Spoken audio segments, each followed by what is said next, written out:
All right, today I'm going to the Nanzoin Temple. So before I get to this giant reclining Buddha statue out in the countryside, why not start with a city gangbang? So I'm walking down, I don't know, some kind of weird fucking bus-filled street next to the train tracks, and I'm going under a double overpass highway.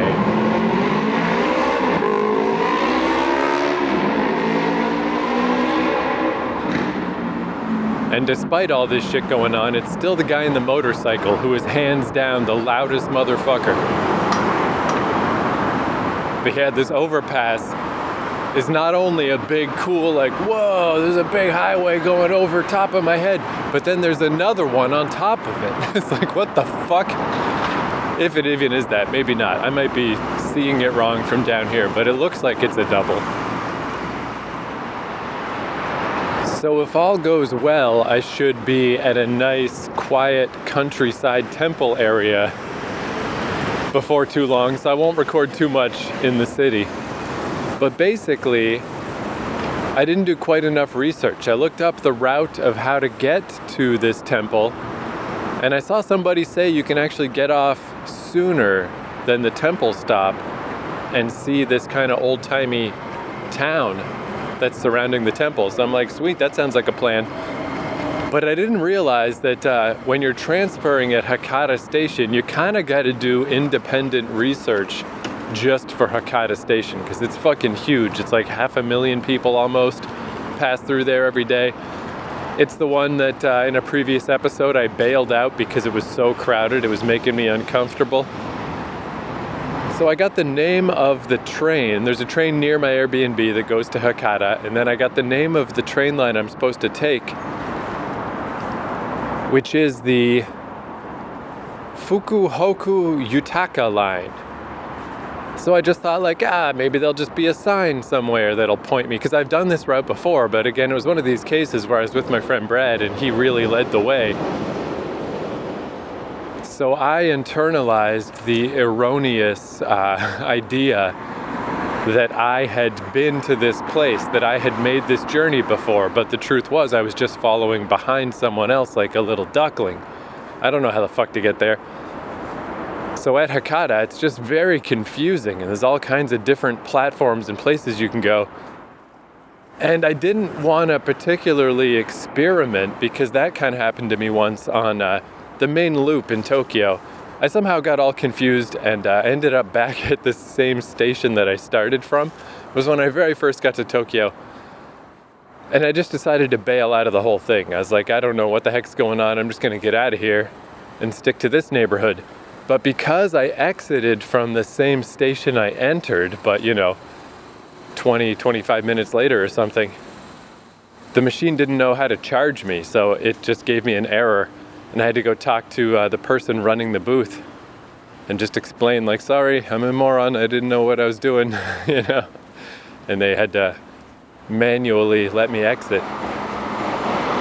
So I didn't want to run into a situation like that, where I go through a gate and realize I'm not at the right platform and try to exit back into the main area of Hakata Station and have to get an error, and just, it's like, I don't know. I'm sure it's really not a big deal if you just know where the platform is you're supposed to get on and you just go there, I mean, it's big, but it's not that big. I just had no fucking idea, so I was like, whatever, fuck this. Instead, I figured, let's just walk to the next station I'm supposed to get on at. So it's Yoshizuka Station, and I don't know, it's less than 3 kilometers away. I'm having a nice little walk. Again, nice little city walk before I head out to the country. I used to do this sort of in Vancouver and Toronto, like if there's a bottleneck at a station, or like a sports game or something, and it's really fucking shit up, or just it's rush hour or whatever. Since I'm generally never in a hurry, sometimes I would just walk to the previous station, wherever the station is before the stadium, or wherever the station is before the big place where you gotta make transfers. And then you get on when it's all nice and calm, and let everybody at the next stop worry about squeezing themselves in like sardines. So this isn't quite the same thing because I'm not going to the stop before Hakata. I don't know if there is a stop before Hakata. This train line might start earlier or it might originate at Hakata. I don't know. But in this case, heading to the next station, I think should still be pretty chill. Because I suspect that the train line that heads out to the Giant Buddha is not one of the happinest train lines in Fukuoka. And it'll just be a nice single station. I'm just walking under the track right now. A nice single station where I can just get on the one train and there's nothing to figure out. See, I'm about halfway there. Beautiful sunny day. It's actually not even that loud now that I got past the double overpass. So yeah, like I said, it's the Fukuoka Yutaka line to Sasaguri Station. Sasaguri is the name of the town that this statue is in. You can go all the way to Kito Nanzoin Mai Station, which is what I did last time. You pretty much step right out of the doors and you're there, you're right at the statue. But yeah, it looks like this Sasaguri Station is 2 stations before that. And yeah, I didn't do obviously great research, just cursory, but the cursory research I did said like, oh yes, it's cool. It's like an old city. It's like you really feel like you're in a whole different place and you can just have a nice little stroll through it. And it's only 12:30. My plan, not that I got anything against the Buddha, he's okay, I'll go see him, but I've seen him before. There's a short hike you can do around the environment of the Buddha. So that's kind of really what I want to do. But yeah, I don't think this is even that long of a ride. Once I get on this station, I think it's only like 4 stops. It's like 20 minutes or something.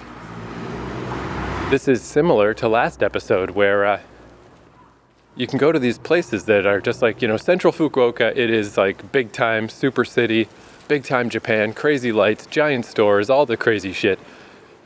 But around here, you really don't have to go far to get to a whole different type of place. It's pretty cool because, Tokyo has, especially in Western Tokyo, there's all that stuff that I really enjoy because it's very old-timey, nature-y feeling. But, it's a really long ride. It takes all afternoon to get to these places. Where Fukuoka really gives way. Just even this, Jesus, I was like, oh, I better not talk too long. Better not talk too much while I'm in the city. It'll be all loud and annoying. Already, it's like, well, I guess it's not. It's already quiet. Literally just walking 1 station past Hakata.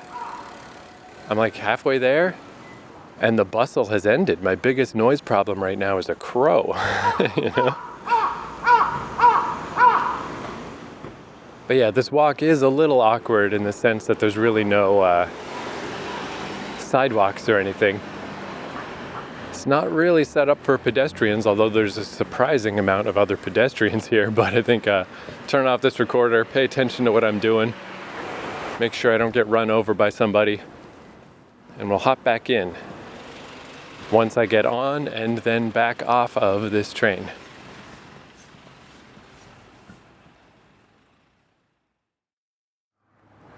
So at Nanzoin I saw, this is a first, it was a porta potty, but it's a squat toilet porta potty.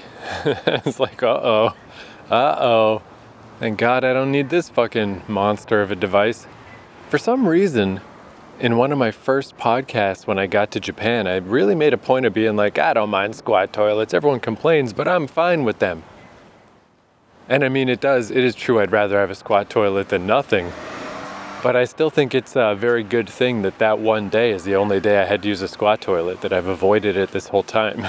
But maybe, in a porta potty situation, I don't know, maybe, you don't want to touch a porta potty, right? You don't want to really sit on it. So maybe, I'm definitely reaching, but maybe that's a good thing about it. So I made a little change of plans. I was going to get off at Sasaguri Station and walk to Nanzoin. But as I approached, I don't know, this idea of it's like, oh, you're transported into an ancient town. That seemed very overstated. But to be fair, I only did like 3 minutes of Google research this morning, so I don't know. It looked like a very normal suburb to me, and I thought it was 2 stations. It looks like it's 2 stations before Nanzoin. But it's actually just the one station before. And I watched a bit as we made this final, it's quite a ways between the two stations. And it's not even really clear how you would walk between them anyway. It seems tricky. But if I'm gonna do that, I also realized I should do it on the way back, because it's still pretty early in the day. But I mean, it's 1:30, and it gets dark so early. It's December 4th as I record this, that it's much better to do that part later, because it doesn't really matter if that part gets dark. Where here at the temple, my plan is to go up into the woods, so it's way better, the quote-unquote woods, it's not really woods, but up onto the mountain. So I'd rather do that when there's no danger of darkness. And they had a little sign on the way in here of, oh, here's another one. What clothing is appropriate? No cleavage revealing tank tops, no short skirts, no short shorts. It's mainly focused on women, but there is a dude here where his shorts are still pretty short. Yeah, it says your shorts should come to your knees, and a normal t-shirt is okay, but not like a strappy top. Oh, no tattoos. They're one of the no tattoo places. Oh, but they have, okay, so you can cover your tattoos just with like a bandage. And they offer, if you are stuck with your booty shorts, for some reason, they do have free, sort of like skirt things you can just kind of wrap around yourself. Yeah, I don't know, that's kind of interesting, because I know that is something I noticed when I first got to Tokyo. Only a couple of people, but like white women in yoga pants.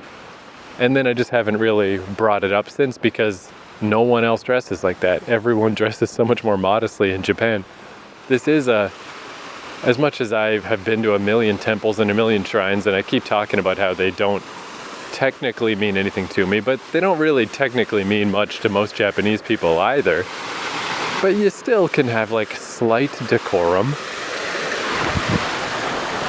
That being said, I'm going to be a total hypocrite, because they also said like no YouTubing, basically, no selfie sticks, no videos, definitely no drones. They don't say anything about recording a podcast, but I'm still going to tuck this recorder into my sleeve a little bit, so you can't really tell what I'm doing. Because I will judge others while I continue to do whatever I want. Because I'm North American, and I'm a disgusting pig man. That's just how it is. But actually, that being said, since my plan is to just do a quick round of the temple, but then head up into the mountain, I don't actually need to record while I'm here in the temple itself. I'll have plenty of time to yammer about whatever I saw here once I get out of here. So in fact, let's be respectful. Let's do the thing. Let's turn off all my shit while I'm here. It's the least I can do. And I got to admit, I mean, I give you a hard time, slutty North Americans and recording obsessed tourists. But it honestly didn't even occur to me till I saw that sign that maybe I shouldn't pull out a fucking recorder and do a podcast. It didn't even cross my mind. So yeah, I'm just giving you a hard time. I'm just joshing you. I'm exactly like you. I'm just as shitty as you. You shitty person. I'm one of you. Okay, I'm gonna turn this thing off now.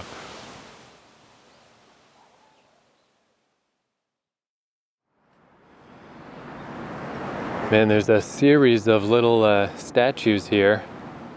It's like 6 little statues. They're all in different poses. They all have little knit red caps. And they've got, just random coins left here, but somebody left in front of only 5 of the 6. It's these little 65 milliliter bottles of, I think Yakult is the company, but it's like a little vitamin yogurt drink that is really tiny, because you're just supposed to get a vitamin blast.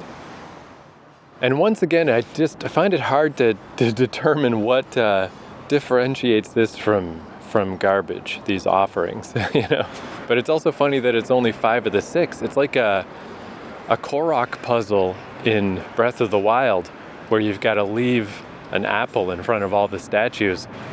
But the guy didn't have enough apples. He didn't bring enough yogurt drinks. Or he did leave enough yogurt drinks and somebody nabbed one and drank it. I don't know, but it's weird either way. And yeah, I was gonna say you can really hear traffic, but now I can see why. From this vantage point, I can see there is a road that goes right by here, right by the Buddha. See, I was just at the reclining Buddha. I got lost a little on the way there. I didn't take the proper path, I don't think. I found these little steps built into the side of the hill that I'm on again now to escape.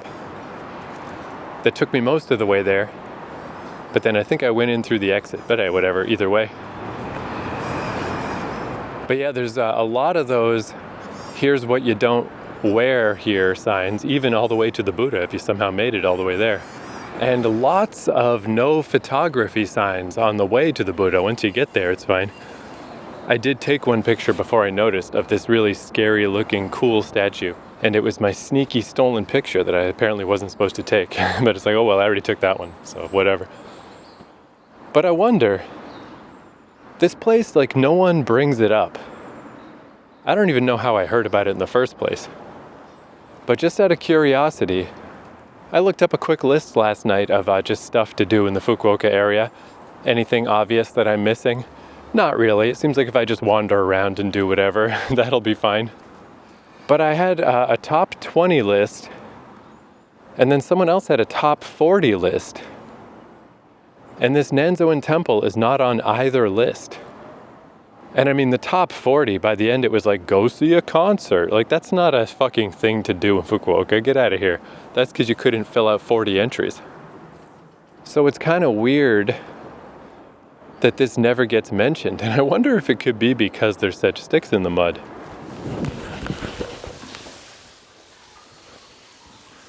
Oh, now I'm passing through a really small little opening that I had to duck down through into a little shrine carved into the mountain. I probably shouldn't be recording in here either, but I'm like on the outskirts now. I'm heading out. I'm heading up the mountain. And here's a bottle of rice wine and a bottle of shochu, I think. So these are all open, but they're not touched. Okay, and yeah, the wine in a glass. And a little mochi candy. I mean, it's clearly deliberate. I'm just being a fucking foreign dickhead who's like, I don't understand your ways. But yeah, I kind of understand. I guess, I mean, also just my upbringing, because they also have the little basket for coins with some coins in it. And since I grew up Catholic, you know, you pass around the communion plate. It actually feels very much like that because there's candles in here. Earlier there were a bunch of candles that you could light, very much like Catholic. But yeah, just seeing the opened booze and food or whatever, well, the mochi's sealed. Yeah, it just scans as garbage to me. I just think that's a weird way to show your devotion. Like, wouldn't it be better just to say a prayer or do the bows or whatever? I feel like you're just making the situation worse by leaving stuff. Because you know damn well there's no fucking nature spirits or anything that are going to come get this stuff, you know? Maybe you thought that back in the day. Nowadays, nobody thinks that's going to happen. Nowadays, you're just leaving garbage for someone to clear up. I don't know. I guess that's the point of religion, right? Of course I don't get it. I'm not supposed to get it. But yeah, coming in here very much feels like a Dark Souls 2 level. I don't know why Dark Souls 2 specifically. That's just the one that comes to mind. But yeah, across from here becomes like an American video game. It becomes like Uncharted.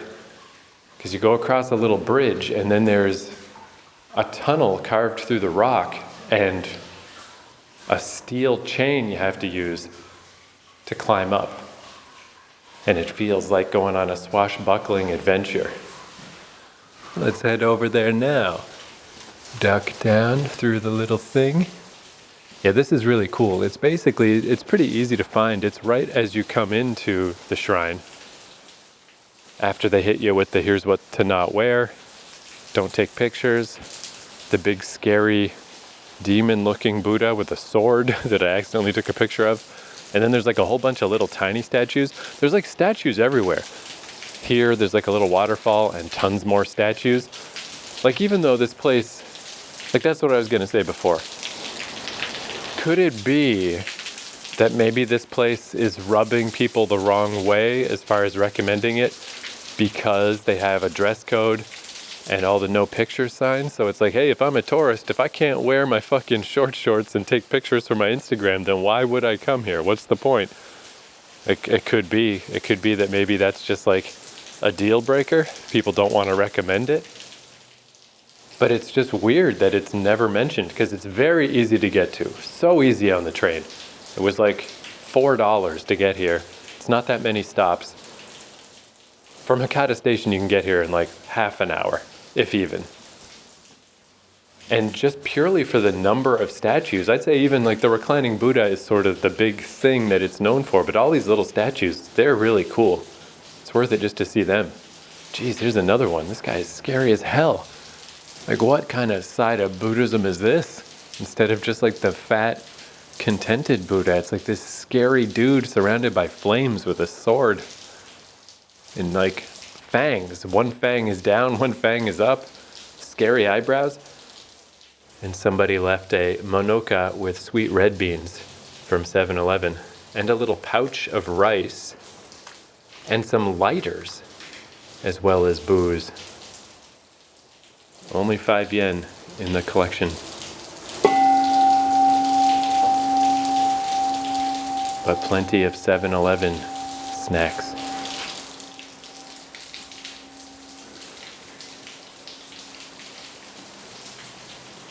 But yeah, it wasn't, it was kind of good not to record in the main place, because all it would have been is the same old song and dance I always do. Is like, well, that is a big cool Buddha statue, but I don't quite know what I'm supposed to say about it or how I'm supposed to feel, because it's just a big statue to me.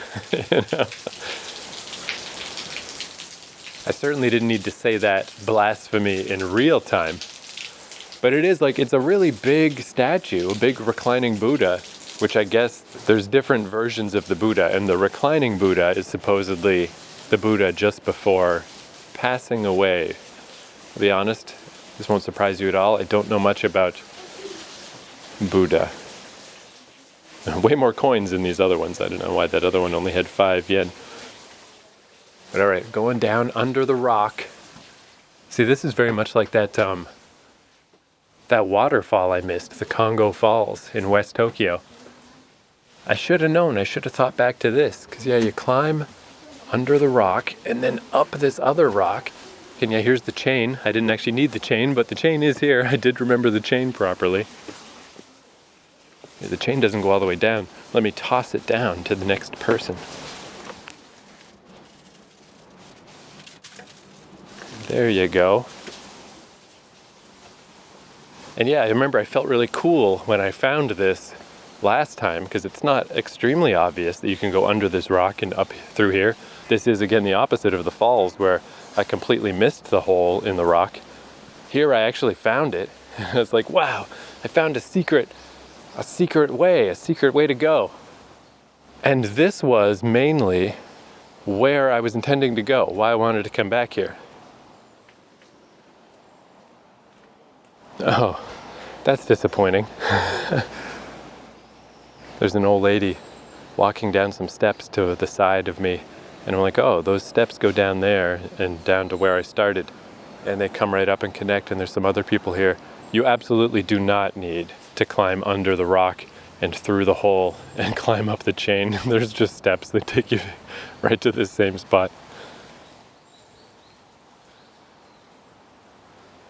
Man, I wonder how many statues there are, because now here's another little, it's like a little shed, a sacred shed with another 15 or so of these. Like, there's like the big cool statues, and then there's all these little tiny ones, and they're all unique, they're all individual, they're all different.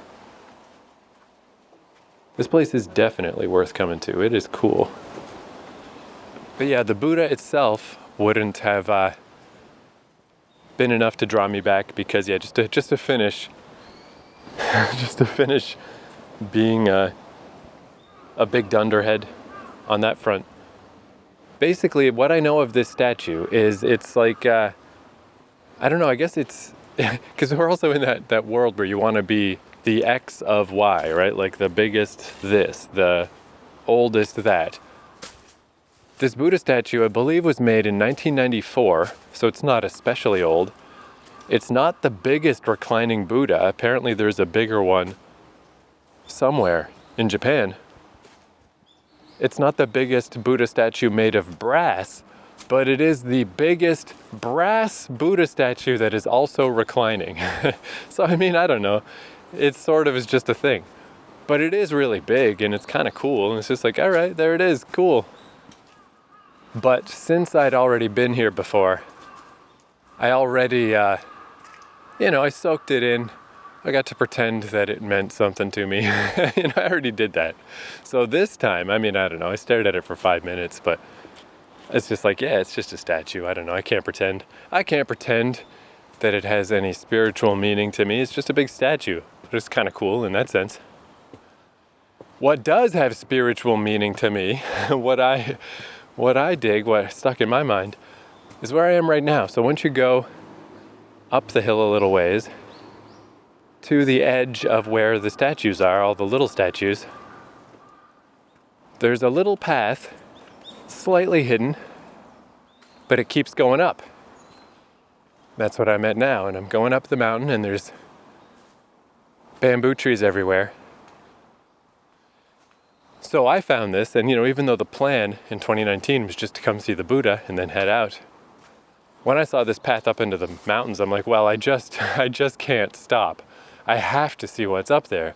It's like a very rough path. It looks like there's been a storm, or it looks like the shoreline after a storm. It just looks like there's debris around, but it's all natural debris. It's just the bark of bamboo trees and some rocks and dirt and stuff. But it is a distinct path with concrete parts and some steps. So I just had to know where this thing went. And I didn't actually know at the time. God bless my friend Brad for putting up with me on this day, because I didn't actually know at the time how much he dislikes this type of thing, where I just love to oh, there's a thing. I have to know what's up there. I gotta go. He absolutely doesn't need to go. He doesn't give a fuck. So it's very nice of him to come along with me, because I was like, I have to see. Otherwise, it'll just be stuck in my brain and it'll drive me nuts, not knowing what was up there.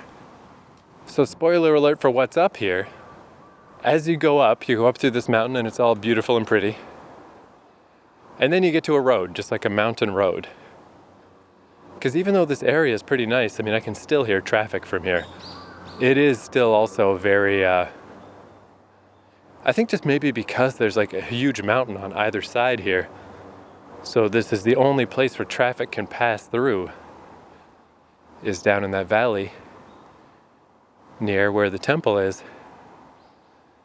So there's like a highway, it's just busy. And then even this way, as you go up the mountain, it doesn't take long till you get to a road. It's a very quiet road, but yeah, this place is still, it's kind of, it's certainly not like a nature reserve type thing. It is just a country place where country people live with their fucking cars, So at the road, you could go left or right. And right seemed to be trending down a little bit. So I chose right, because that's also my thinking was, and it was true, is, we went up a hill. As long as we make our way basically back down the hill, what can go wrong? Eventually we'll get to the bottom of this mountain again, and the road is right there, and we can follow the road back to the train, and that's exactly what happened. It's no big deal. There was one point where the road kind of zigzagged down through the mountain that was a little awkward, because there wasn't really a lot of room to walk. But then at the bottom, I found a little cartoon map. And the map revealed that this was not some renegade maverick thing that I just discovered. This is a path. It's a predetermined hiking path you're supposed to go on. And in fact, that part with the zigzag road, there were steps that we missed somehow that'll just cut you down through the middle of it, so you only have to cross the road once in a while. You don't have to walk on the road the whole time. But I was like, oh, that's cool. All right, so that was a thing. That was an adventure one is meant to have in these parts. But the other thing that was on that cartoon was that instead of going to the right, you could also go to the left. And there was another predetermined, basically, it's going to be a little rough, but there's basically a predetermined trail to the left as well. So that planted that in my brain, and that's been there for 4 years. I was always like, all right, when I get to go back to Japan, I'm going to go to Fukuoka, I'm going to go back to the reclining Buddha, I'm going to go up the mountain, and I'm going to go left, and I'm going to see what happens. And finally, I'm doing it. That's what I'm doing today. So that's why, maybe it seems like I'm poo-pooing the Buddha a little much. The Buddha's fine. The Buddha's kind of cool. But the Buddha's not why I'm here. I wouldn't have come back to see the Buddha. I'm back here to go to the left. I'm here to go the other way on the trail up through the mountains. Which I should get a little higher up before I start recording again, because I'm getting out of breath. But man, I'm above where the bamboo starts, but I'm not above the top of the bamboo yet. I'm just in the midst of the bamboo. So all around me is bamboo. And I was like, this is fucking cool, man. One of Trent Reznor's early bands, he did not name them this, but they were called Slam Bamboo.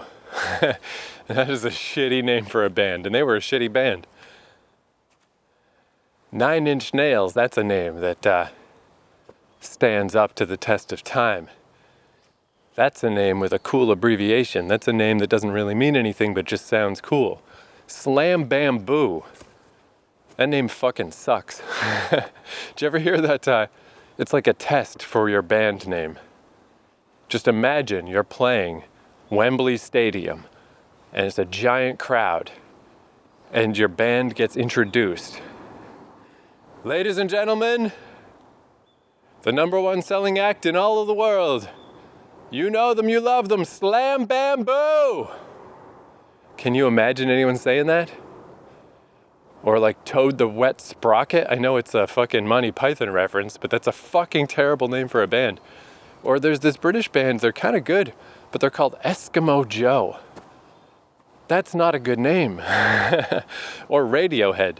Radiohead's early name was On a Sunday, because they apparently used to meet up to do practice on a Sunday. And it's like, fuck, that's a shitty name. Radiohead, I believe, is a Talking Heads reference. But Radiohead's a sweet name, And that's fine. Yeah, just take a reference from someone else. Take someone else's lyrics, make them your band name. That's fine. Just make sure it's a good name. But that's apropos of nothing. Well, not nothing, I guess. It's apropos the bamboo. What, in fact, was I just saying? How did that even make sense? I'm above the point where the bamboo starts growing? What does that mean? The bamboo starts growing from the ground. I am constantly at the exact point where the bamboo begins. It's just as I look down the mountain, obviously that bamboo started below me, so it feels like I'm floating in a sea of bamboo. But then I turn around, and the bamboo ahead of me is above me. Like that didn't even make sense. I got some melon bread from Lawson's tucked away in my pocket. Maybe this is a sign. Maybe I need to eat some melon bread, fuel me up the mountain, and turn my brain on. Because I don't even know what the fuck I'm talking about.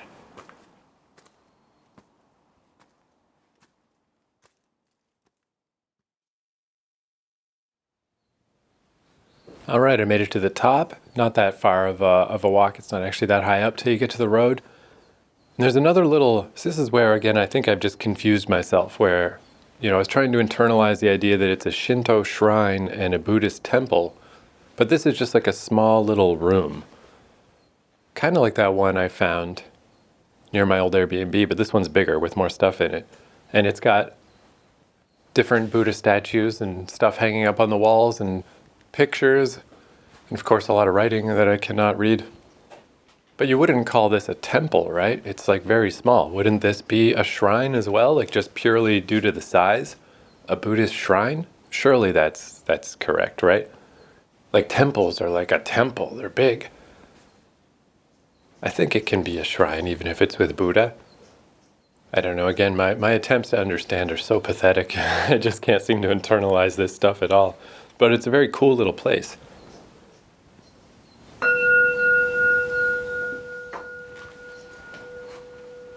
And today's offering is a green tea that is not open. See, that's the thing I'm also, in my endless inability to understand.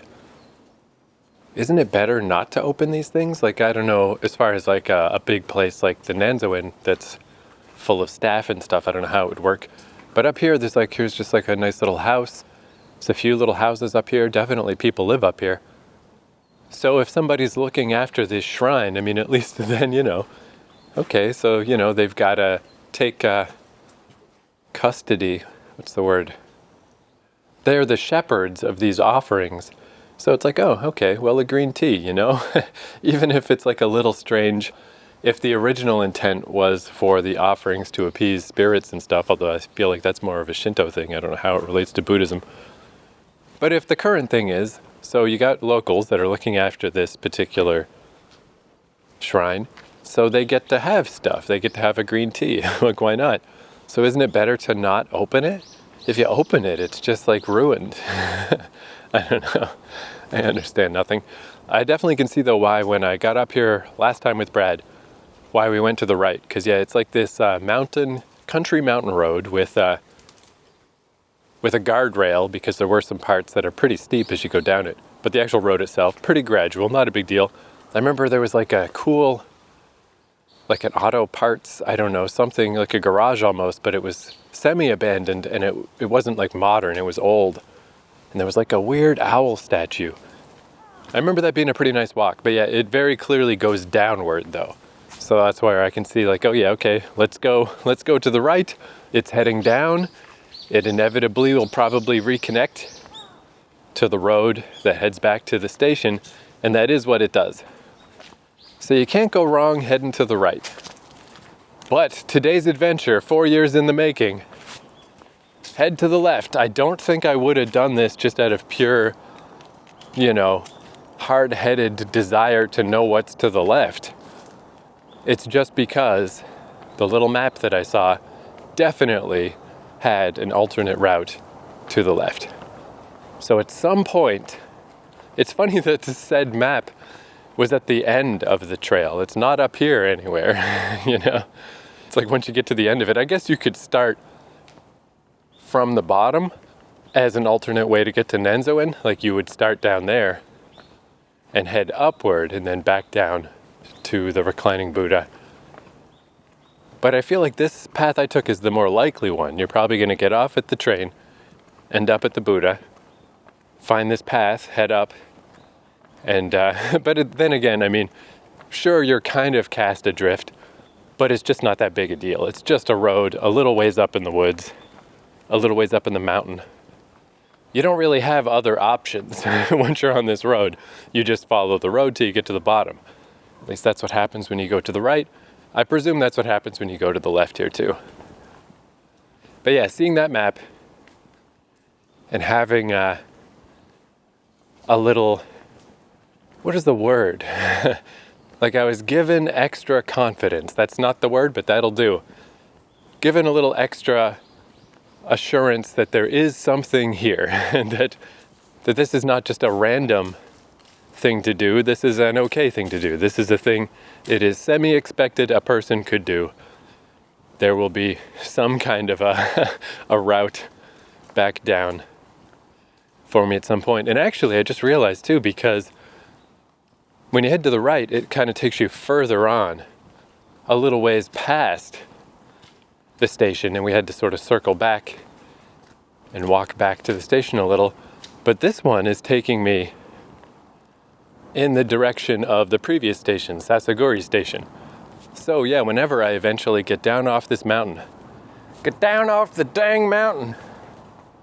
Once I get down off this mountain, maybe I'll be, halfway between Kiddo Nanzoin Mai Station, which is the one right by the temple, and Sasaguri. So if I'm in between the two, I can do that other plan of just walking to Sasaguri Station and seeing what I can see, seeing if there is anything to see. Yeah, this is very much the same this way, where there's guardrails and quite steep down the side, but it's very much like the forestry road that I walked down to get down off Mount Aburayama, except this one has way more evident power lines, and I just left some houses. People actually live up here. But still dead quiet. I think when we went the other way, if I remember right, I think only one car passed us. It was really quiet until we got to the slalom part where it goes back and forth, a different mountain road connected in, and then it was full on traffic. But yeah, up here must just be whoever lives in these particular houses. There is nothing. And the only thing, and this is fucking gorgeous, this is great.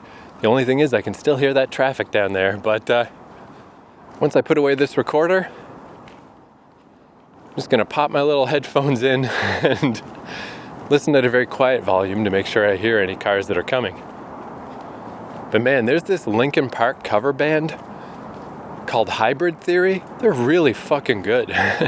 They just put up like a 90-minute full concert that they did in front of a huge crowd, like a giant stadium show.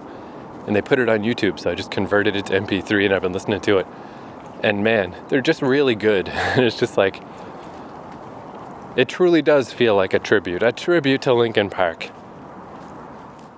Way back when Linkin Park first started, I was like, Linkin Park, whatever. And then as the years went by, I just liked them more and more and more. So I'm gonna listen to that as I walk through this beautiful mountain road. This one's really going down at a very, very gradual pace. This actually might be an easier walk than the other way. That is one thing I've definitely been noticing, is it's pretty much undeniable that whenever my knee starts to hurt, my one bad knee, it's always from coming down from places. You'd really think it would be going up. And again, going up probably does contribute a little. But I guess just because I go up kind of slowly and mindfully and like it's not a big problem, going down just feels like you can really just hoof her on down. And it's just surprising how much stress and strain you put on your body when you go down. But it's another one of those things, it's hard. It's hard to go slow. It's hard to pace yourself. It's hard to modulate yourself in many ways in life.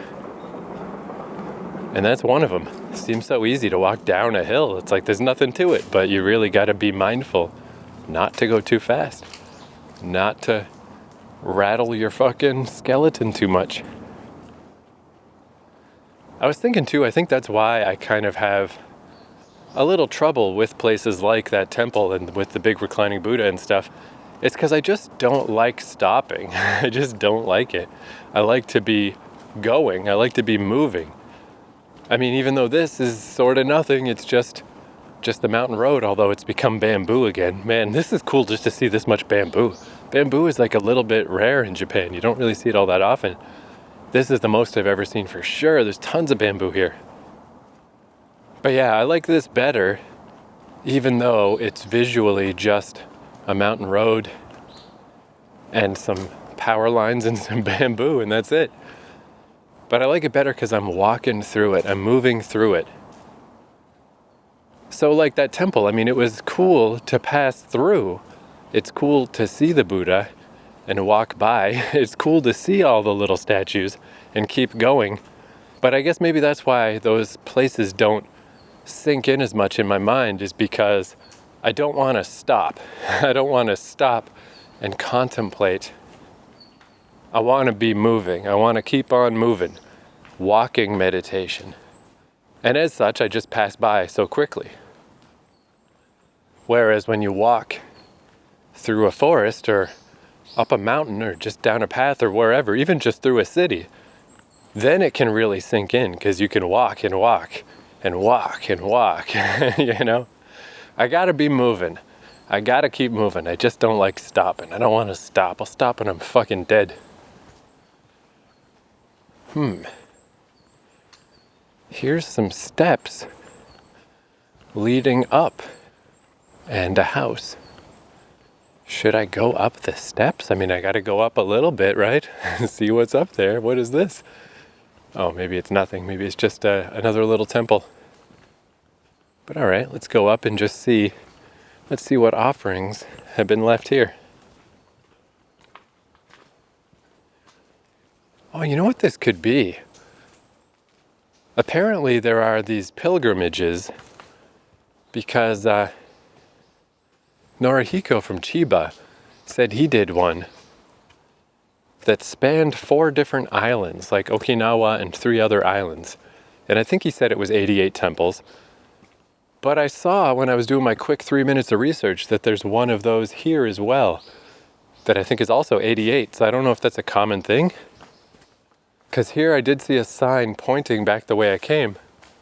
So maybe it was pointing to the next shrine.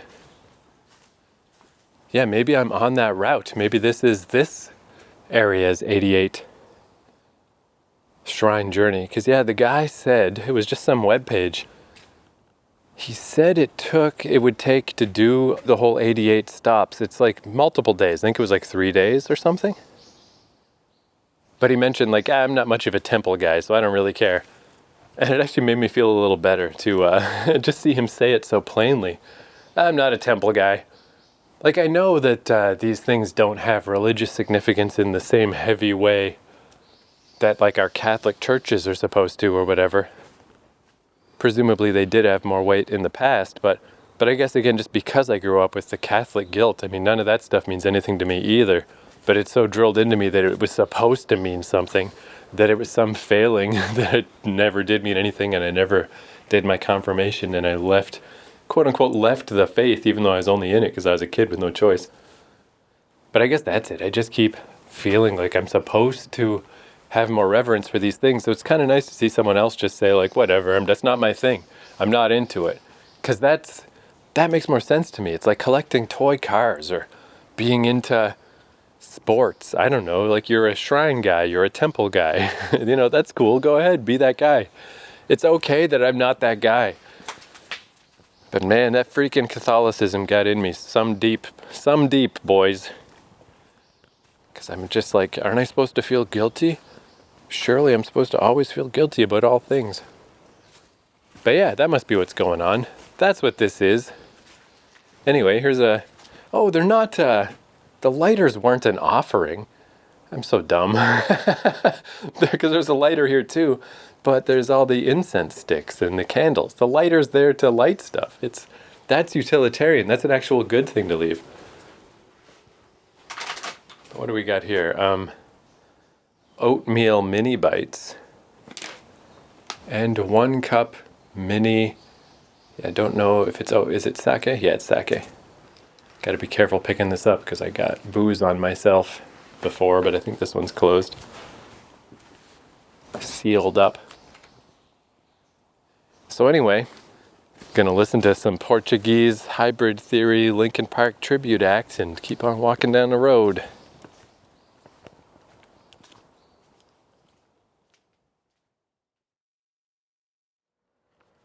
So something very unexpected just happened, which is, man, one thing I love about walking around in Japan is it really does feel like a bit like in a video game or something, like hoping to get a reward for your quest, but you don't know if you will. You get a bit of that gambler feeling of like, what's going to be around the next corner? It might not be anything, but it might be something you didn't expect at all that's super great. And that definitely happens more in Japan than anywhere else I've ever been. But real quick before I say, because of course it's about a toilet. It's always about a toilet with me. But first let me just say, the melon bread I got the other day that sort of looks like a melon, that has like a green top and some kind of melon paste.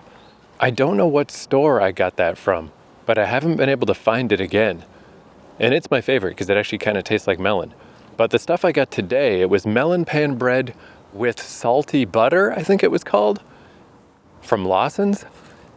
So it didn't taste at all like melon, but man, it's so fucking good. It didn't seem very salty either, though I'm sure it's full of sodium.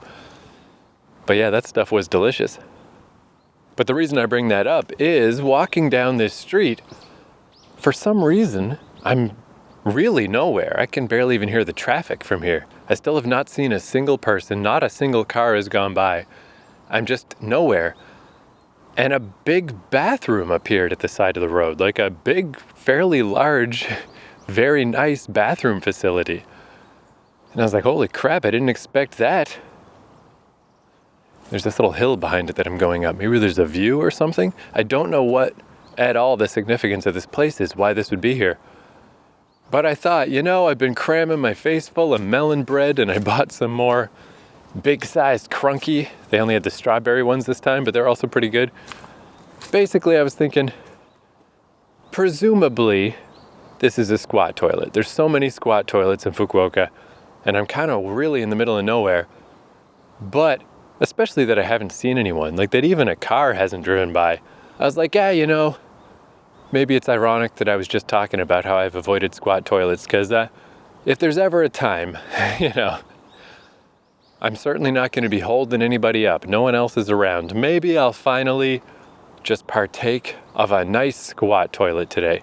And then I got in this beautiful facility that even had, I had to translate the sign because it was like a nice old lady drawing and these very nice police officers that are very happy and smiling, but it was clearly police with a police car. So I held up the translator and it's like, hey, the town of Sasaguri says if you, look after this place. If we find anybody vandalizing it, we will call the police. And that's not a normal sign to see. I think it is just because this one is remote and, if somebody could mess it up and not get caught. But even that sign, it was just funny that it was so nice. Everyone in the picture was very happy. Happy cartoons. Like, hey, we're not trying to bring you down here. We know you're probably not going to fuck with it, but just please don't fuck with it. We will call the police. But yeah, as I got in this place, there was the urinals, and then there was the door to where there should surely, by all rights, be a squat toilet, but it had a wheelchair accessibility sign on it, which again, who in the heck? There's no way somebody in a wheelchair is coming up this mountain road. It's never going to happen. But that is an extremely good reason to cut it out with the squat toilets that I hadn't thought about. Like, it does cut out a whole disabled part of the population that can't even use the bathroom. Squat toilets should definitely go. It's silly to keep making squat toilets. But this place, I saw that sign and I'm like, oh my God, against all odds, is there a normal toilet here? And I opened the door and there was. And I'm like, this is fucking amazing. Why is this here? Why is this here? This is just like, here's you got extra XP for the quest. You got a critical blow on the enemy. You got something good in your adventure for no reason. It feels like gambling or something. It's like, how am I just walking down this weird random mountain road and a perfect, pristine, amazing washroom shows up, when earlier, when I got off the train at the temple, it was like the worst washroom I've ever seen. It was a squat porta potty. Now I'm in the middle of nowhere where no one's around and I've got like the king's bathroom.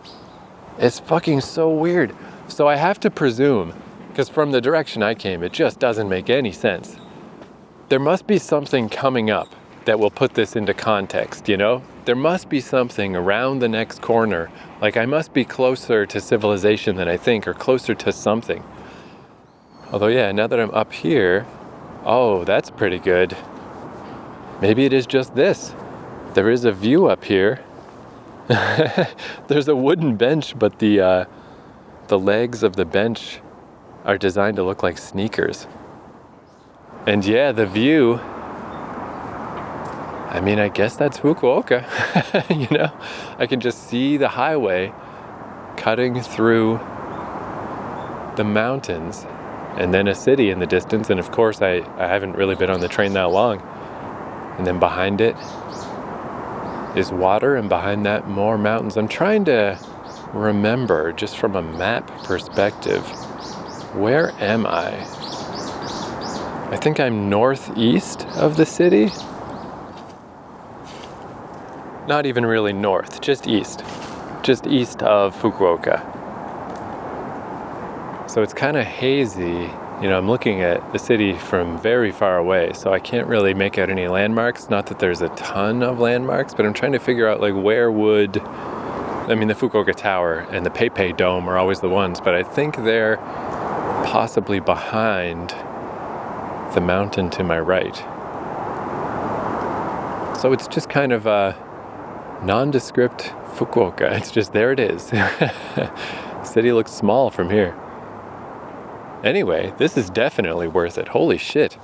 Go to the Nanzoin Temple, see all the statues, but then go up the mountain and go left and just follow the road. And then when you get to the amazing bathroom, I mean, that's the best landmark in the world. You can't miss that. There's just a little tiny path up from there, and this view is fucking wild. This is crazy. This is way better than the Buddha statue. It's way better. Do them both, of course, but definitely come do this. What the fuck? This is awesome. Man, though, it is so far away. The city's so far away. You'd need like a real camera with proper zoom-in technology or whatever. This picture, oh, it's still a pretty good picture. It's not bad. I guess this is the new episode image. It's not going to be the terrifying Buddhist man anymore. Yeah, my camera's not really up to the task of fully capturing this, though, I must say, but it's at least a little idea of what you're gonna see. Jeez, pretty good, pretty fucking good. But yeah, as I've rambled about before, I mean, I do just love mountains. I love elevation of terrain. It's just, I mean, it leads to views. You know, you just can't have views like this in, like, I don't know, in a flat place. Where here, it's like the mountain, I mean, the mountain on the other side of me is even bigger than the mountain on this side. It's fucking huge, but this one on this side's relatively big. And then just mountains down, curving in front of me, and then Fukuoka, but then there's mountains within Fukuoka, and then the bay, and yeah, in the distance, just more mountains. And then there's some mountain way off. It looks a little Fuji-shaped, but that can't be. You can't see Mount Fuji from fucking Fukuoka, right? That'd be insane. But it's some kind of big mountain. Yeah, Fuji is like really far away from here. There's no way. There's no fucking way. But it does look like that. It's got that shape. It's actually kind of got a better shape than Fuji. What the fuck is that? I wonder what that mountain is. Yeah, now of course, no, I'm looking to the west. I'm not even looking in the direction of Fuji. Fuji's behind me. Yeah, I mean, I'm looking out into the bay. I have no fucking idea what that could possibly be. There's an island called Iki Island, IKI. It's really far out. Yeah, 3:45, a little chill just passed. The sun just went behind some clouds. It is just starting to get a wee bit cold. So yeah, soak in this view for a last moment. Soak it in, soak it in, soak it in. Man, I love this stuff too because I'm so scared of heights. I mean, like, just because in front of me it's just kind of sloping down, and then it does get pretty steep. Ooh, yeah, I don't like this feeling if I walk over to the edge a little bit, but the edge is nowhere near me, you know. I'd have to fall and roll 20 fucking feet somehow, and then there'd still be all kinds of trees and branches and stuff I could grab onto. It feels very safe, and yet I'm way up in the air. Like, this is absurd how high up I am and just how far I can see. And it's so nice because I just can't do this type of thing in a tower. It's just too scary. Damn, that's a fucking view. What the fuck? Well, that was unexpected and awesome. But yeah, whew, it's not getting brighter or warmer out here. I'm afraid I have to carry on. But yeah, that is a fucking 10 out of 10 discovery.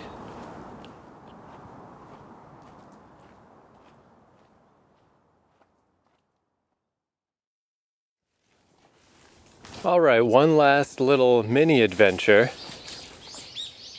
So the road I was following back down toward the main road, it looks like both ways, left and right. They're both on Google Maps. They're both well-established roads.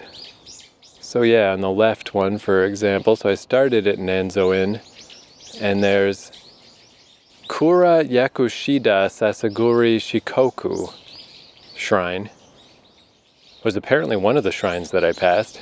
Only one of them is labeled, and that's a pretty long name for such a tiny shrine. But then you follow that road, and it goes down to Chikuzen Yamate Station. Chikuzen Yamate. That was the one that the train skipped past, and I realized what happened. When I got on that train, it said it was a limited train, and I was like, I actually don't want limited. I want local. I want to make sure I can stop at whatever stop I want to stop at. But then it was stopping at every stop, so I thought, maybe I misread. Maybe it wasn't limited. But I realized now it did. It's just the only station it skipped for the little start point that I was on. It was this one station. So presumably I can go there, and I might have to wait a little while for a local train to show up to take me back to Fukuoka, but it should be no problem. However, on my way down that road, there was a really distinct split point where the road kept going down, but then there was a mountain road that went up, and one of them is the paved road going down. The one going up had some concrete stone parts at first, and then really quickly becomes just an unpaved mountain road. There's no way you'd ever take it by accident, not to mention that it just goes up. The difference was kind of amazing. As soon as you go on this other road, within 30 seconds, since it's going up and the paved road is going down, you're 25 feet up looking down at the other road. And it's woo, man. And since it was 4 o'clock in the afternoon and it gets dark, it's December as I record this, so it gets dark by 5:30. If it was a mountain path, I would never go up the mountain path. Too late in the day. But this road is so distinct and so well maintained and didn't even start off being unpaved. At first it was almost a normal road. And it was just that thing in my brain of I shouldn't go up there, I gotta head down, I gotta go to the station. But then I was but then what am I gonna do? Come all the way back here, do this loop again just so I can then explore that road? Just start. Just go up it a little. Just see. Maybe it's a dead end. Maybe it stops right away. And basically, it stays well maintained the whole way. You could, with great carefulness, you could drive a car up here. It's clear people don't really, but you could. It must be a forestry access road. Because basically, I walked up it for about 20 minutes. It felt like more, because, it's all uphill. But it's only 20 after 4 now that I'm turning around and going back. Really not that bad of a detour. And I am so high up now. There are legitimately some parts where I was just saying at that other view, how being up in a mountain doesn't scare me because it's no problem. As I was going up this, I did eventually reach a point where I'm so high up and I'm just looking at all the other mountain peaks around me. And all I can see is mountains. I can really vaguely hear the traffic way in the distance, and through the hills, I can see that Fukuoka view from before, sort of. It's not as good. It's hidden by a lot of mountains. But yeah, just these other mountains around me, so big and looming, and it's ugh. This actually is a little freaky. I'm almost on a cliffside at this point, but it's still a road. But this is where I think it is just a forestry road, because there's no signs for people. There's no, hey, this is leading you to this many feet to this. There's just nothing. It's just a mountain road that goes up the mountain. So, and I kept thinking I was at the top. That's the thing, is I was just go for 5 minutes. Okay, go for 10 minutes. And then I thought I saw the peak, those trees look like they're up at the ridge. I'm close. And then I'd turn a corner and be okay, now that over there's the top. I got to 3 different points where I felt like I was at the top. But why I'm turning around is that it finally did level out. And very vaguely seems like it's going down. But on the other side. I don't know where the fuck this thing is going. Probably just to some other town on the other side of this mountain. And it seems such a nice road, nice and wide, nice and flat. It was uphill, but not uphill like hiking. If it was early in the day, if it was noon, I'd just keep going, And maybe it wouldn't get anywhere, but hey, worst case scenario, just walk back. It really does seem like maybe it just won't. Maybe it just won't go anywhere. Maybe it does just eventually get to the point where there's no more forestry work to be done up here, so the road's just going to stop. But once it stopped going up, it's all right, well, I think it's safe to say at this point, this doesn't really quote unquote go anywhere, especially not on foot. Wherever it's going is a farther distance than I can go in the time that I got. And I don't really think this is worth coming back for. It really is a utilitarian road. That being said, though, as just an accidental, oh, let's just go check that out, it is pretty fucking nice. It's pretty beautiful. I mean, it's just a nice, nice road up the mountain. It really wasn't even all that tough, although I was just complaining about my knee earlier. And I was like, oh yeah, here's my perfect opportunity to mess up my knee. In fact, I'm walking too fast. I'm doing the exact thing I said not to do. I'm not that pressed for time. I'm only 20 minutes out of my way. Walk slower, dude. Don't fuck up your knee. But yeah, it wasn't actually even that hard to go up because the grade is so gentle enough for a car, that, it is continuous uphill, but it's not like a hike that is just like literally uphill. This was not bad. So yeah, I don't know, it was just a weird little side mini adventure. Just a mountain road. Didn't really go anywhere in particular. I can't say I recommend it, because who knows where it even goes. But I don't not recommend it either. I mean, it is very pretty, it's very nice. But yeah, I'm at the end of my sunshine, at the end of my light. I got like an hour left. So I walk down this, get back to the paved road, walk down that road to that station, and then from that station, I don't know, I might get on there, or I might mosey through the town and try to get back to the more major station, Sasaguri Station. But I guess this ties in perfectly with what I was saying before, right? It's like, that's the nature of adventure, and why Japan is so fucking perfect for this type of thing, is sometimes you go on the adventure, you go left where you once went right, you find a washroom just as you need one, and then behind the washroom, there's a lemon behind that rock. There's a fucking amazing view that you had no idea existed. Like, what the fuck? And yeah, nothing else showed up on this road. I still have not seen a single fucking person or car. That amazing washroom is just there for that view. That's fucking so cool. Fuck, goddamn. Japan is so cool. It is so cool. What a cool place. What a cool...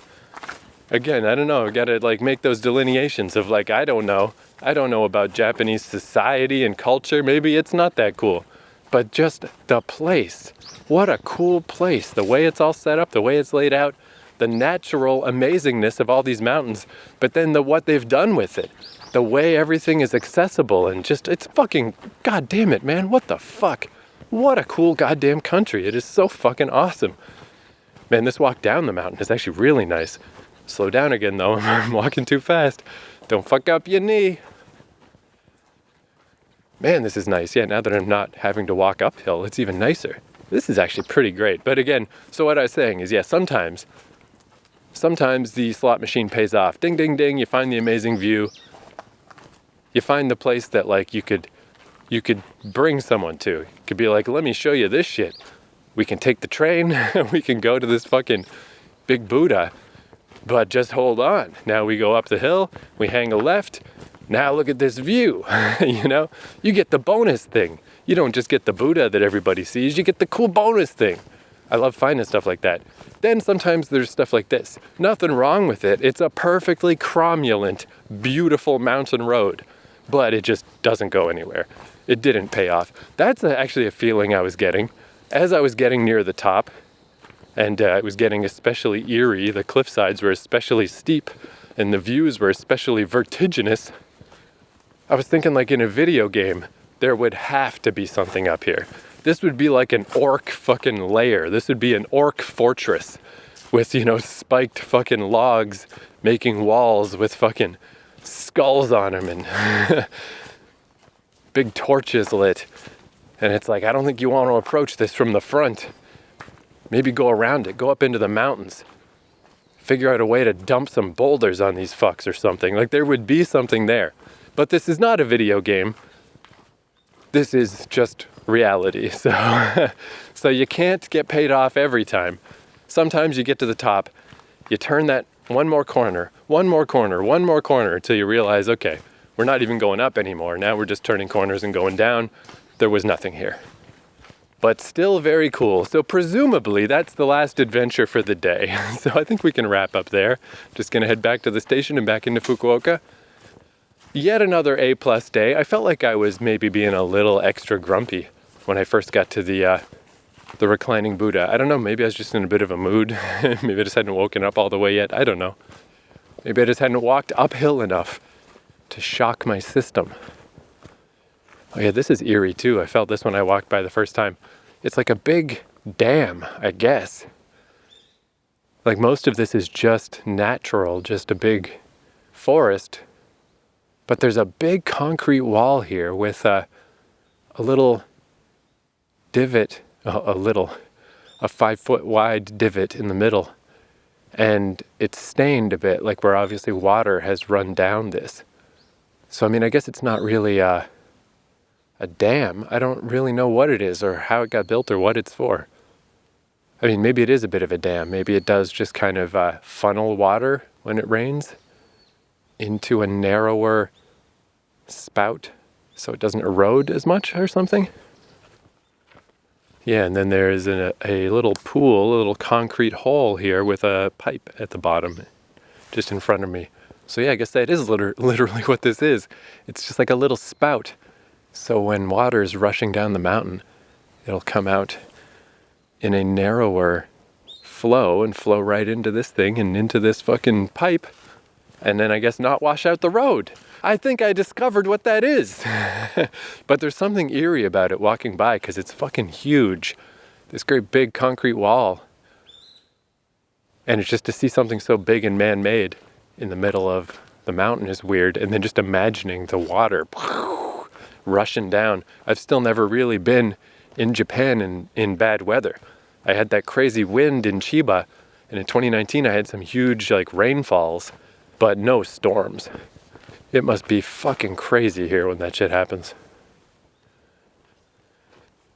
But anyway, yeah, like I was saying, I think the day maybe I started off a little on the wrong foot, but ultimately, holy crap, what an A+ day. And it's funny too, because when I got home yesterday, this even seems weird to say that all that stuff I did at Dazaifu was yesterday. Like that was a whole other day of adventure. How the fuck was that yesterday? Like I still just can't get over that. Like the disparity between 4 years of COVID time in my hometown where I was just desperately walking through any woods and woodlots and public parks and just anything. But you know, I just like scoured the city which I already knew quite well anyway. But like there's one big park in my hometown called Odell Park. It's a very nice park. And at first, I could still kind of get a little turned around in there and get a little lost. But yeah, after 4 goddamn years of walking through it once or twice a day, I knew every little tiny inch of that place. So, you know, it's just the days just slip by and it's like, geez, I don't even remember what I did this week type of thing. Where here it's so radically the opposite. How the fuck was Dazaifu yesterday? What the hell, man? Like, it's just nuts every goddamn day. And it's just something. Like, Jesus, fuck, like this view. I'm just looking, like, I can't see anything but trees. Just looking through trees and then out over a valley and then through them on the other side is another mountain. But this is fucking beautiful as goddamn fuck. And this time of year, too, I cannot recommend it enough. I hear people talk about insects in Japan, or I was watching some Fukuoka vlogs last night just to see if there's anything, you know, any important stuff I missed. And somebody had to like, oh no, insects. I haven't really experienced insects in Japan. I'm not really sure how, because I was here in the early summer last time. I guess I just got lucky. But yeah, in the fall, it's never an issue. Like that's the other thing in my hometown. We have some okay woods. They lack the mountains, unfortunately. But there does come a time of year when it's like you just can't go in there anymore. You'll get eaten alive. I don't know how bad the insects are in Japan, but there's just none right now. There's just none. God damn. God damn. I got here late October and I couldn't have come at a better time. It's so fucking good. I mean, I know there's the cherry blossoms. I'm sure someday I'll get to see the cherry blossoms. I bet they're very nice. But geez, man, there's a lot of benefits to the fall. Holy fuck. So anyway, I got home after Dazaifu, and it was kind of late.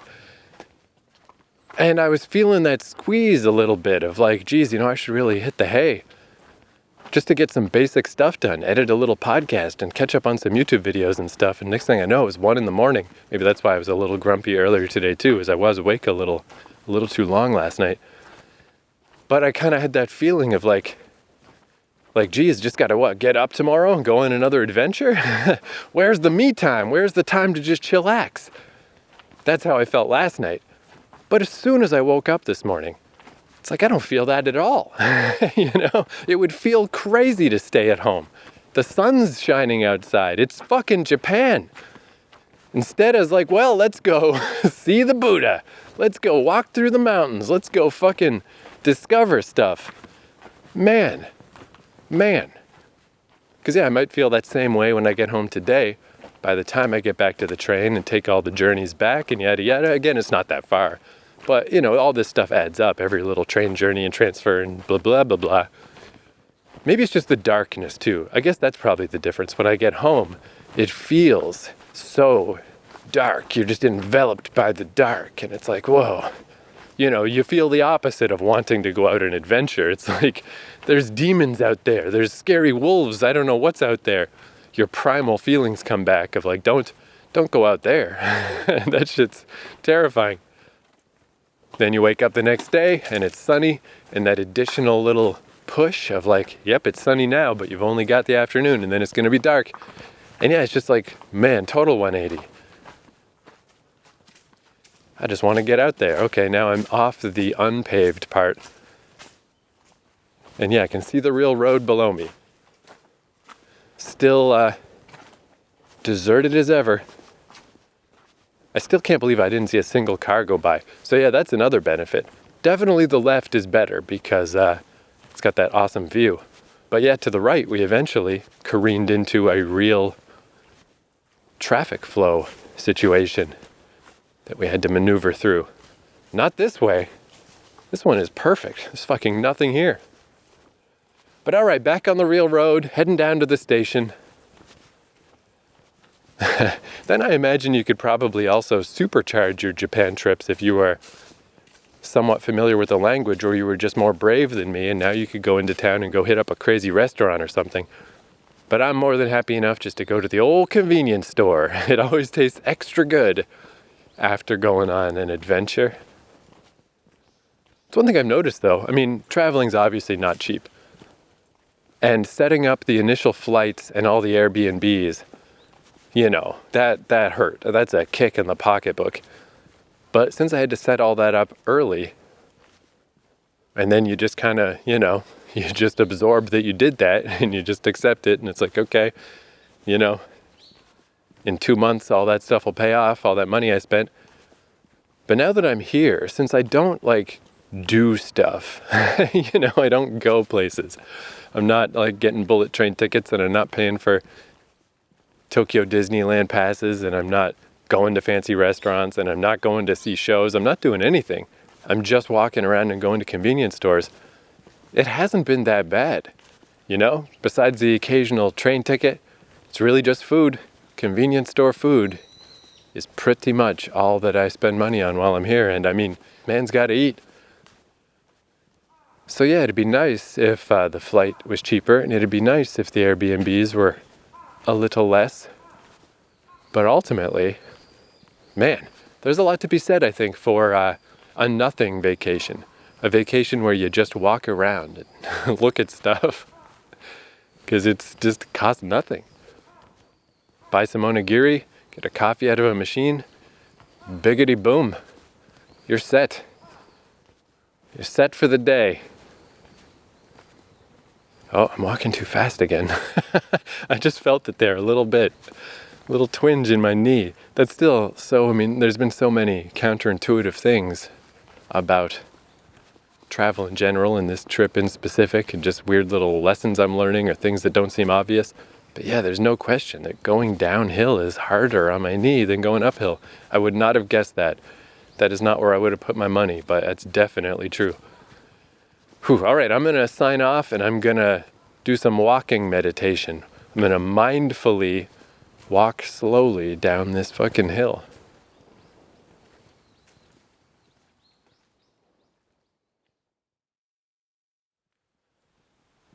Oh, one more mini adventure. Not done yet.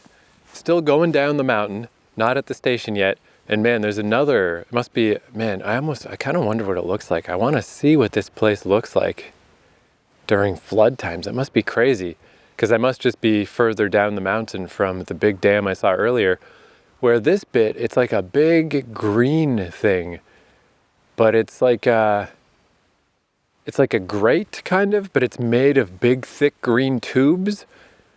And I guess it just slows the water as the water comes crashing down the mountain. I've never seen anything like that, but it was like, man.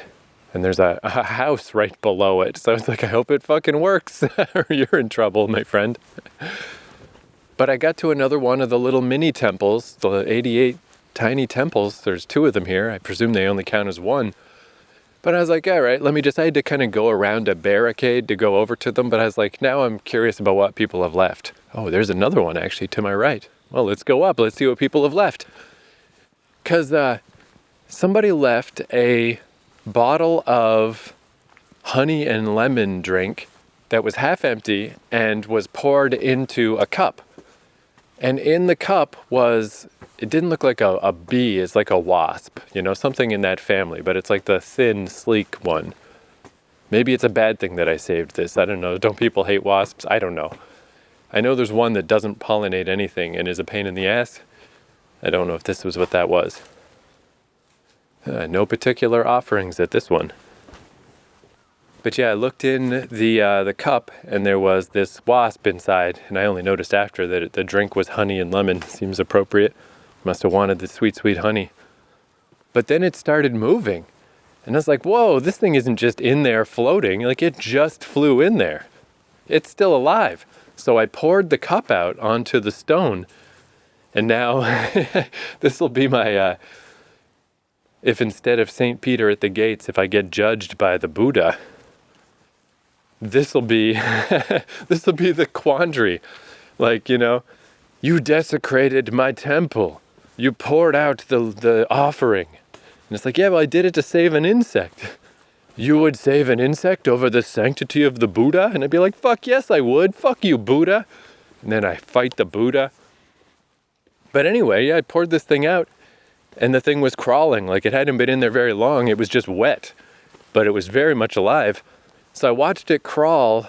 I wanted to watch it crawl to the edge of the liquid, just to make sure it was like, okay. And then at that point, there's nothing else I can do. Just hopefully it'll dry out and fly away. But when it got to the edge of the liquid, it didn't leave the liquid. It stayed along the edge of the liquid. And I was like, dude, he is just slurping up the liquid. Now that he's not drowning in it, he's like, delicious honey lemon, give it to me. So I just left him to drink his liquid.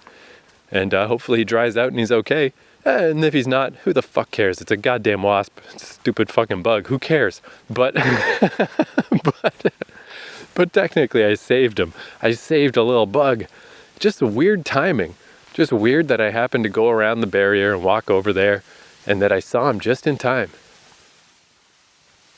What are the chances?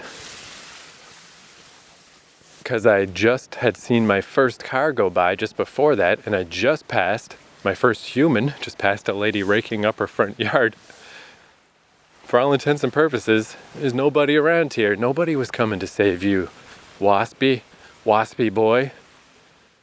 You were spared. Oh man, yeah, here now it's on the other side. It's from the other mountain. There's another shrine over here. Oh, with a cat. Oh, this like barricaded off. I don't know what this one is. But there's more of these barricades with the gouge in the middle to slow down and direct the flow of water. Probably better to watch it on YouTube, not to try to come up into the mountains during flood season so that I can be washed away. And then I'll be the wasp. But yeah, it is funny. Obviously the wasp can have no greater understanding of what's going on in his life. He doesn't quite know what was going on with him drowning. He doesn't know that he got saved, but just that he didn't he didn't escape. He didn't go like, whew, that was a close one, let's get out of here. He just immediately went to gorge on this, give me the honey lemon.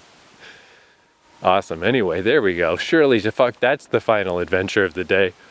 But if a flash flood happens, I'll try to turn on the recorder before I get swept down the mountain. But I believe that will do it. It's really getting dark now. The lights are on this mountain road, but even that's nice to notice. It's like, oh yeah, there are lights on this road. That's good. That's good to know. Yeah, it's 4:59. And I've noticed it's very visible. Oh, here goes a car again. Yeah, I'm slowly returning to civilization. Yep, straight down this road to the station. But yeah, I've noticed it really is like, oh, the 5 o'clock ringing. God damn. Japan is such a great place to just walk around. But yeah, I noticed that it's quite visible until literally 5 minutes before it's pitch black. Because it gets dark so gradually you don't really notice. It still feels pretty light. So yeah, this is pretty comfy. I feel all right about this. Let's end with the local 5 o'clock tune fading us out.